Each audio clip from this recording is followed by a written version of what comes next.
Graça de livro. Hoje eu tenho duas indicações de leitura maravilhosamente maravilhosas. São 2 livros de poesia. A Princesa Salva a Si Mesma, neste livro, de 2017. A Bruxa Não Vai Pra Fogueira, neste livro, de 2018. Ambos escritos pela querida Amanda Lovelace. Estes livros são complementares, por isso eu trouxe os 2 juntinhos. E a escritora já até lançou um outro, que é A Voz da Sereia, volta neste livro, ano passado, 2019, que eu ainda não li, mas que vou iniciar essa leitura ainda este ano.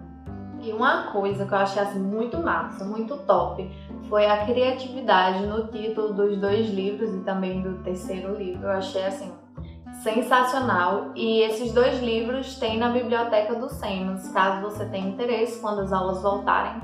Você pode ir lá dar uma olhadinha. Estes livros possuem uma série de poesias bem curtinhas, mas muito profundas. Neles você não vai encontrar conto de fadas, não tem princesa, não tem príncipe, não tem rainha e muito menos dragão. Eles resgatam histórias em que as garotas precisam acreditar nelas mesmas, serem protagonistas da sua própria história.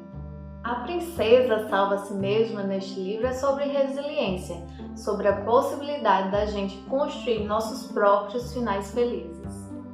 Ele fala sobre autodescobrimento e quais caminhos precisamos percorrer até chegar lá. Discute sobre relacionamentos abusivos, crescimento pessoal e autoestima.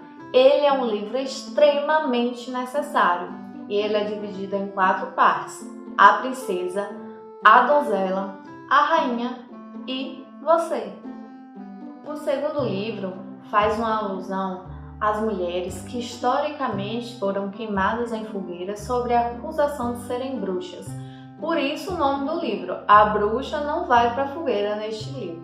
Trata-se de uma série de manifestos em forma de poesia, mostrando que, por mais que não existam mais essas fogueiras, na nossa sociedade ainda diversas formas de opressão e violência contra as mulheres. E este livro ele é dividido em 4 partes: julgamento, a queima, tempestade de fogo e cinzas. Espero que você tenha gostado das minhas indicações de hoje, então mergulhe nessa leitura. E se você gostou dessa temática, leia também O que o Sol Faz com as Flores e Outros Jeitos de Usar a Boca, da grande autora Rupi, que eu também já indiquei aqui no canal. Então, até a próxima! TV SEMAS. Você é conectado com a escola.